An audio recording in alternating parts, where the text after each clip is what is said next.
So what's been new with you? A lot. I mean, where do you want to begin, Michelle?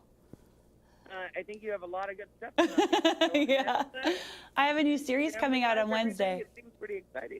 Yeah, it's pretty good. It's been a really great year, thank goodness. A new series coming out on Wednesday on Bravo called Best Room Wins. A lot of new products coming out this fall, and of course, a new partnership with Terminix during Lyme Disease Awareness Month, which is super important to me, very relevant to my own life, that we'll be talking about today. Oh, good. Well, let's start with talking about your new show. It's on Bravo? Yes, I have a new show on Bravo called Best Room Wins. It's a collaboration with Elle Decor, which is super sexy, as well as Bravo being super sexy. And we're going into very luxurious homes across Los Angeles and doing a big design competition. It's fun and it's funny. Oh, sounds good. Now tell me about your show on Netflix. Netflix is a show called Stay Here, in which I went around the country redesigning Airbnbs. How we travel and how we want to live as we travel is a new category of design television that I wanted to really explore, what design is worth and how it hosts a person even when you're not there. All very incredibly powerful things about what I do, but isn't always talked about or seen on television. It's just really fun. Now, you're originally from Minnesota, but where do you live now? I'm originally from Minneapolis. I moved to Manhattan when I was 17, and here I am still 2 years later. Ah, that's great. Now, were you always interested in do-it-yourself stuff? I grew up in a do-it-yourself family. So we would buy old Victorians that cost nothing in the 80s and renovate them ourselves, preserve them, strip the 60s and 70s off of them, live in them, and then sell them. So I kind of learned by accident. But then, of course, went to design school later in Manhattan, got my degree, went into professional design at 17, 18 while I was actually studying, and got picked up to do television maybe 8 years later, and here we are. Now, what are some current trends in design we should know about?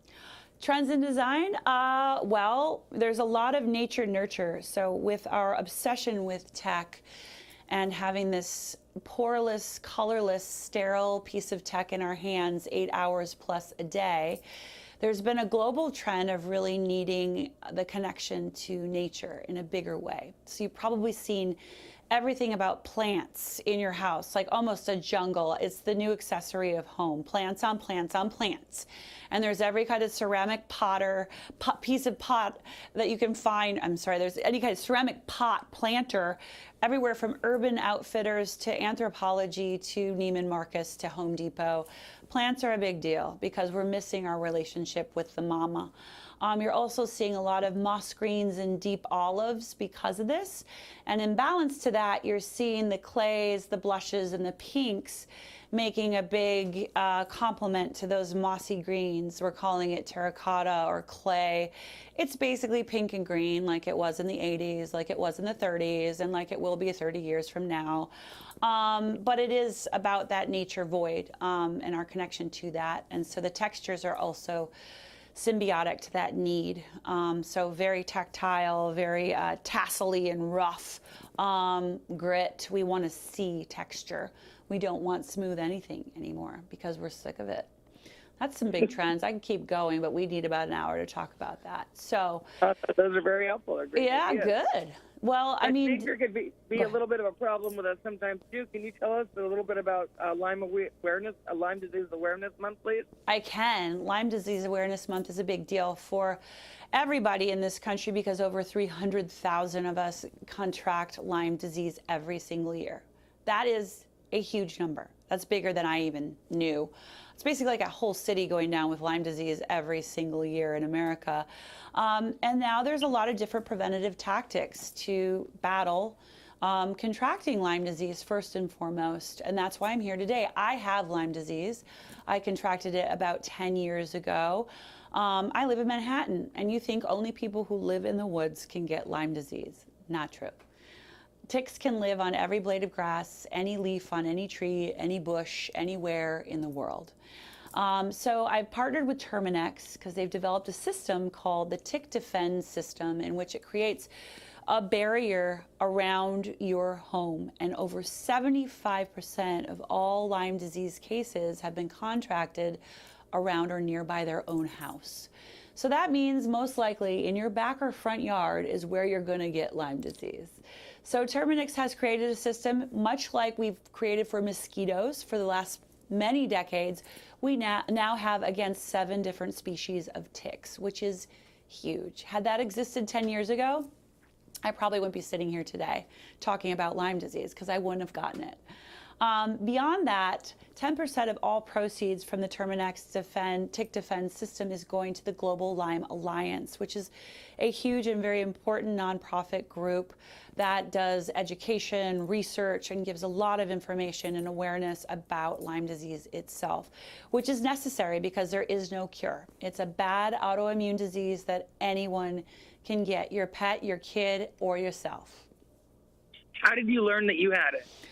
I knew something was wrong. I had been tested for everything. Lyme disease, of course, first. I live in the East Coast where Lyme disease is very common. I didn't test positive for Lyme disease. It went into the 8 or 9 months of slowly unraveling with a myriad of symptoms because Lyme presents itself as this great masquerader. It pretends it's a lot of different kinds of diseases, from Bell's palsy to MS. And you test negative for all of them. And then finally, in my 8th month, I did test positive, and that is because Lyme disease is like a tiny little flower, a terrible flower that lives inside your body and floats around and hides out in different organs. It only blooms once every 4 to 6 weeks, and that's the only time you can test positive. And then it closes back up and you test negative. So if you think you have it, if you have brain fog, incredible fatigue for no reason, joints are stiff, you're getting little pins and needles all over your body, facial paralyzation, super common symptoms.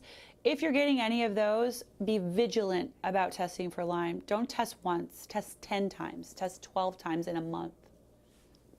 That's a very good tip. Where can we go to get more information on this? For more information, you go to Terminix.com to figure out how to first protect yourself. Just don't get it. How about that? Then second, go to the Global Lyme Alliance website where you can find out all the information, education, and research that's being done with Lyme today. Is there anything you want to add about your personal life?